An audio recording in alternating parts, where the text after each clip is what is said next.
రెండేళ్లు చూసాం, ఇంకా చాలు. మిమ్మల్ని రోజు నలుదీస్తూనే ఉంటాం. ఈ రెండేళ్లలో మీరు భూములు అమ్ముకోవడం తప్పించి ఏం చేశారని చెప్పి కేసీఆర్ కడిగి పారేశారు, జూలు విదిల్చారు. కేసీఆర్ ఎప్పుడు వస్తారు, కేసీఆర్ ఎప్పుడు మాట్లాడతారు, ఏం మాట్లాడతారు, ఎలా మాట్లాడతారు, ఎలా హ్యాండిల్ చేయబోతున్నారు రేవంత్ రెడ్డి గారి ఆధ్వర్యంలో నడుస్తున్న కాంగ్రెస్ ప్రభుత్వాన్ని, ఇలా రకరకాల వ్యాఖ్యానాలన్నిటికీ నిన్న తెరదించారు ఆయన ప్రెస్ మీట్లో. మొత్తంగా ఏంటంటే ప్రక్షాళన చేసి పారేస్తాం, తెలంగాణలో వచ్చిన ఈ 6వ వేళ్ళు లాంటి వాళ్ళందరినీ కూడా ప్రక్షాళన చేసేస్తామని మళ్ళీ ఆంధ్ర ప్రస్తావన కూడా తీసుకొచ్చారు. ఎందుకు తీసుకొచ్చారో, అలాంటి సెంటిమెంట్ నిజంగా ఇవాళ ఉందా లేదా, వీటన్నిటి మీద సమగ్రంగా డిబేట్లో మనతో చర్చించడానికి జాయిన్ అయ్యారు మానవతారాయ్ గారు, తెలంగాణ కాంగ్రెస్ పార్టీ అధికార ప్రతినిధి. నమస్తే మానవతారాయ్ గారు. అలాగే బీజేపీ అధికార ప్రతినిధి, ఓబీసీ మోర్చా కన్వీనర్ కూడా ఆయన శంకరుల రవికుమార్ గారు. ఇద్దరికి నమస్కారం అండి. మిగిలిన గెస్ట్ మరి కాసేపట్లో జాయిన్ అవుతారు. టు స్టార్ట్ విత్ మానవతారాయ్ గారు, నిన్న కేసీఆర్ గారి ప్రెస్ మీట్లో ఆయన చేసిన వ్యాఖ్యల మీద మీ విశ్లేషణకు వెళ్లే ముందు ఒక్కసారి ఆయన భూములు అమ్ముకోవటం మీద ఏం మాట్లాడారో చూసి మీ దగ్గరకు వద్దాం. చాలా నిజంగా చెప్తున్నా, చాలా సంతోషంగా చెప్తున్నా. నేను భూముల ధరలు పెంచినాం తెలంగాణలో, ప్రజా ఆస్తులు పెంచినాం, ప్రజా ఆస్తుల యొక్క విలువ పెంచినాం. 4 ఎకరాల నోడు ధీమాతో ఉండే తెలంగాణలో. కొద్దిగా డాంబర్ రోడ్డు అంటుకునే 4 ఎకరాల నోడు 50 లక్షల కాడికి అమ్ముతున్నా, నాకు 2 కోట్ల శ్రీమంతుని అని చెప్పుకున్నాడు కాలర్ ఎగరేసుకొని. ఇవాళ ఏమైనాయండి భూముల ధరలు? కుప్ప ఊలిపోయినాయి. ఇంట్లో అమ్మాయి పెయింట్ ఉంటే ఎకరం అమ్మి చేద్దాం అనుకుంటే కొనే దిక్కులేదు సార్ అని కళ్ళకు నీళ్ళు పెట్టుకుంటారు ప్రజలు. ఇవాళ లేదు, ఒక ఎకరా కూడా అమ్ముడు పోతలేదు, ఇప్పుడు కొంటలేడు. దిక్కు లేకుండా అమ్ముకుంటే ఇష్టం వచ్చిన అడ్డమైన ధరలకు అమ్ముకోవాలి.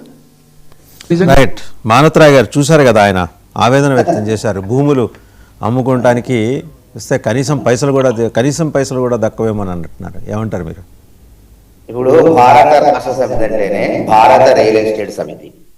వాళ్ళున్న హయాంలో కోకాపేటలో భూములమ్మి, అదేవిధంగా వీళ్ల కార్యాలయాలకు కోకాపేటలో ఖరీదైన భూమిని ఉన్న కార్యాలయం చాలదని చెప్పి 11 ఎకరాలు కేటాయించుకొని కార్పొరేట్ శక్తులు, ఇలా పార్టీలో ఉన్నటువంటి పెద్ద పెద్ద బడా పారిశ్రామికవేత్తల కార్పొరేట్ శక్తులకు భూములు అప్పనంగా దారదత్తం చేసి తక్కువ ఖరీదుకు చేసి మొత్తం తెలంగాణ 10 ఏళ్ళు పాలించమని అవకాశం ఇస్తే ఈయన దుబారా మూలంగా, కేసీఆర్ దుబారా మూలంగా తెలంగాణ దివాలా తీసింది. ఆ దివాలా తీసిన రాష్ట్రాన్ని అమాంతం అభివృద్ధి పదంలో నడిపేందుకు ముఖ్యమంత్రి రేవంత్ రెడ్డి ఒక గజయితగాళ్ళ లెక్క, అంటే పడిపోయినటువంటి రాష్ట్రాన్ని అమాంతం పైకి లేపేందుకు గజయితగాళ్ళ లెక్క శ్రమిస్తుంటే జీర్ణించుకోలేక, తట్టుకోలేక అంటే సంవత్సరంన్నర తర్వాత బయటకు వచ్చి కలుగులో దాక్కున్న ఈ లెక్క ఎట్లా అంటే పొగబెడితే బయటకు వస్తుంది పొలాల్లో. అదేవిధంగా ప్రజలు తిడుతున్నారు, విమర్శిస్తున్నారని భయపడి బయటకు వచ్చి మళ్ళీ పాచింతకాయ పచ్చడే ఏముంది చెప్పండి. తెలంగాణ ఉద్యమం ఇదేమన్నా? తెలంగాణ ఉద్యమంలో సెంటిమెంట్ రగల్చి ఆ 10 ఏళ్ళు అధికారంలో ఉంటుంది. అయిపోయి 10 ఏళ్ళు అవకాశం ఇస్తే ఏ ప్రాజెక్టును పూర్తి చేసినావు? కృష్ణా నదీ జలాల పైన ఉన్నటువంటి ప్రాజెక్టులు ఏమన్నా పూర్తి చేసినావా? కోయల్ సాగర్ కానీ, డిండి కానివ్వండి, తర్వాత కలవకుర్తి, నెట్టెంపాడు, తర్వాత ఎస్ఎల్బిసి, అదేవిధంగా పాలమూరు రంగారెడ్డినే అసంపూర్తిగా మిగిలిస్తుంది. దాదాపు 8,000 కోట్లు, దాదాపు 27,000 కోట్లు ఖర్చు పెడితే కాలువలే దవ్వలేదు. అట్లాంటిది మేమొచ్చి 7,000 కోట్లు ఖర్చు పెట్టి అసలు నీళ్లు రావాలంటే కాలువలు రావాలి కాబట్టి ఆ కాలువలు తీసినాం. అసలు జలదోపిడీ చేస్తుంటే సీమాంధ్ర పాలన, సీమాంధ్ర అంటే రాయలసీమకు లేదంటే ఆంధ్రాకు శ్రీశైలం బ్యాక్ వాటర్ ద్వారా ఉమ్మడి ఆంధ్రప్రదేశ్ రాష్ట్రంలో 720 టీఎంసీలు మాత్రమే వాళ్ళ దగ్గర వెళ్ళటం జరిగింది. మరి మీ పరిపాలనలో తెలంగాణ ఉద్యమకారుడైన ముఖ్యమంత్రి కేసీఆర్, మాజీ ముఖ్యమంత్రి కేసీఆర్ పరిపాలనలో 1420 టీఎంసీలు పోవటం జరిగింది. అప్పుడు నిద్రపోయినవా?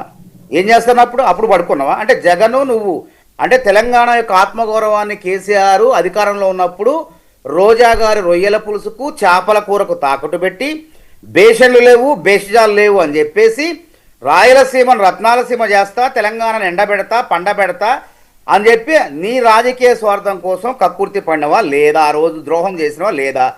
దమ్ముంటే ప్రమాణం చేయి నీ ఇష్టదైవం మీద. మేము వస్తాం, ఆడికంటే ఆడికి వస్తాం, ఇవన్నీ వద్దు. దైవం అంటే కేసీఆర్ నమ్ముతురు.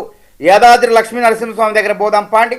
ఎవరి హయాంలో దోపిడీ జరిగిందో 1,80,000 కోట్లు రీడిజైన్ పేరుతో ఖర్చు పెట్టి ఏమన్నా ఎన్ని ఎకరాలకు నీళ్ళు ఇచ్చారు మీరు? అసలు అరే 1 ఎకరానికి కూడా నీళ్ళు ఇవ్వకుండా మొత్తం డబ్బులు మొత్తం కూడా గోదావరి నది పైన కాళేశ్వరం మీద దగలబెట్టి కూలేశ్వరంగా మార్చిపోయి ప్రజాధనం మొత్తం కూడా లూటీ చేసి ప్రభుత్వ ఖజానాను ఖాళీ చేసి మీ పార్టీ ఖజానాను పెంచుకున్నారు.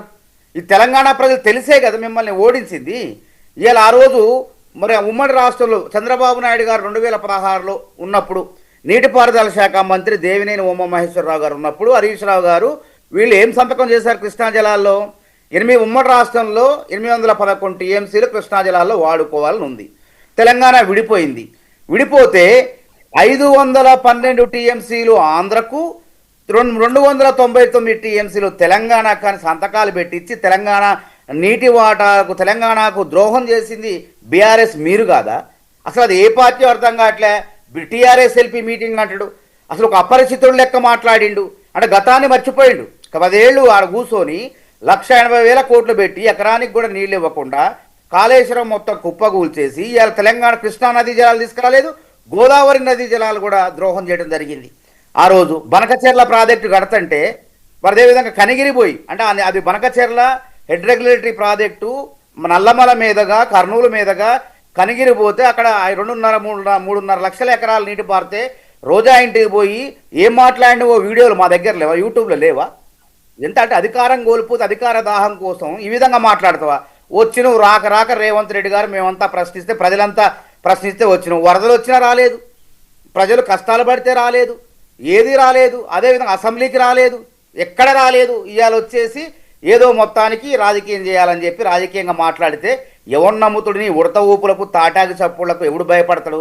ఇవాళ ప్రజలు హాయిగా ఉన్నారు. నీ పసలేని మాటలు వినటానికి ప్రజలకు సమయం కూడా లేదు. వాస్తవంగా ఆ మొత్తం సోది చెప్పినట్టు పాత చింతకాయ పచ్చడి కొత్తదనం ఏమైనా ఉందా అంటే మళ్ళీ తెలంగాణ ఆంధ్ర భావోద్వేగాలు రెచ్చగొట్టాలని మీరు, మేమేంది భాగాలు పంచుకోవాలని మేము, ఎవరి నీటి వాటాని భావోద్వేగాలు కాదు భాగాలు చేసుకోవాలి న్యాయబద్ధంగా చట్టబద్ధంగా, భవిష్యత్తులో జల వివాదాలు రాకుండా జల యుద్ధాలు రాకుండా అని చెప్పి ముఖ్యమంత్రి రేవంత్ రెడ్డి గారు అదేవిధంగా ఉత్తమ్ కుమార్ రెడ్డి గారు వాళ్ళు న్యాయ పోరాటాలు చేస్తుంటే ఇవాళ పాలమూరు రంగారెడ్డిలో అసలు 10 ఏళ్ళు అధికారంలో ఉండి కనీసం తట్టెడు మట్టి తీయనటువంటి కేసీఆర్ ఇవాళ తొండి ఆట, చిన్నప్పుడు తొండి ఆట అంటాం, తొండి ఇలా తొండి మాటలు మాట్లాడితే ఎంత హాస్యాస్పదం చెప్పండి. అంటే అధికారం కోసం ఇంత దిగజారాలా? 10 ఏళ్ళు అధికారంలో ఉండి ఏంది నువ్వు ఇచ్చేది? 2 ఏళ్ళ సమయం. ప్రజలు మాకు రేవంత్ రెడ్డి పరిపాలన మెచ్చారు, పంచాయతీ ఎన్నికల్లో దీవించారు. 3,000 రోజులు ఇంకా 8 సంవత్సరాలు కాంగ్రెస్ ప్రభుత్వం రేవంత్ రెడ్డి ముఖ్యమంత్రి అని చెప్పి మొన్న పంచాయతీ ఎన్నికలు చెప్పినాయి. ఏంటి గుర్తులు లేని ఎన్నికలు కాదు, గుర్తులున్న ఎన్నికలునా? మరి కంటోన్మెంట్లో ఏం చేశారు మీరు? అది హస్తం గుర్తు మీద జరిగింది కదా. మరి నిన్నగాక మొన్న జూబ్లీహిల్స్లో ఘోరంగా ఓడిపోయారు కదా, అది కూడా గుర్తు మీద జరిగింది కదా. అంటే బయటకు వచ్చేసి గారడీ మాటలు మాట్లాడి జనాల్ని బోల్తా కొట్టించే చేసే ప్రయత్నం చేస్తున్నారు. ఇది తెలంగాణ ప్రజలు ఏమన్నా మీరు చెప్పిందల్లా వినటానికి గొర్రెలు అనుకున్నారా? అయిపోయింది. గుర్తుపెట్టుకోండి, 99 టీవీ ప్రేక్షకులు చెప్తున్నా, ప్రధానికి ఒక ఎక్స్పైరీ డేట్ ఉంటుందండి. అస్త్రాలకి కానీ బ్రహ్మాస్త్రాలకి కానీ ఒక్కసారి ప్రయోగిస్తే మళ్ళీ పనిచేయవై. అట్లనే కేసీఆర్ పాపం తెలంగాణ వాదం అని తెలంగాణ సోనియా గాంధీ ఇచ్చా, రాజ్యాంగబద్ధ తెలంగాణ వచ్చిన తర్వాత 10 ఏళ్ళు జగన్మోహన్ రెడ్డి నువ్వు చట్టాపట్టాలు వేసుకొని తిరిగి జగన్మోహన్ రెడ్డి శ్రీశైలం బ్యాక్ వాటర్ ద్వారా మొత్తం అటు రాయలసీమకు నీళ్లు తీసుకుపోతుంటే బనకచెర్ల ద్వారా కళ్ళు మూసుకొని నిద్రపోయి ఇప్పుడు వచ్చి కాలుగాలిన పిల్లలు. మానవతరాయ్ గారు ఒక ప్రశ్న, మానవతరాయ్ గారు ఒక నిమిషం వినిపిస్తుందా? ఇప్పుడు కేసీఆర్ మరి ఏ అస్త్రం ప్రయోగించారు? బ్రహ్మాస్త్రమా పాశుపతాస్త్రమా? అది తుస్సు అండి, తుస్సాస్త్రాలు ఏం అస్త్రం అండి అసలు? ఏం మాటలు? తెలంగాణ ఎప్పుడు జరిగింది? చరిత్ర అవసరమా? తెలంగాణ మీరే అన్నారు కదా అస్త్రం ప్రయోగించారని. ఏ అస్త్రం ప్రయోగించారు? అస్త్రాల పని అయిపోయి ఎక్స్పైరీ డేట్ ఉంటుంది ప్రతి దానికి. వ్యక్తికి ఆయన మాటలకు అయిపోయింది, ఎక్స్పైరీ డేట్ అయిపోయింది. మళ్ళీ మీ దగ్గరకు వస్తాను, ఒకసారి రవికుమార్ గారి దగ్గరికి వెళ్దాం. తెలంగాణ సమాజానికి లాభం లేదు, అవి చట్టబుట్టలో పడేయటమే. రైట్, మళ్ళీ మీ దగ్గరకు వస్తాను, ఒకసారి రవికుమార్ గారి దగ్గరికి వెళ్దాం. వెళ్లే ముందర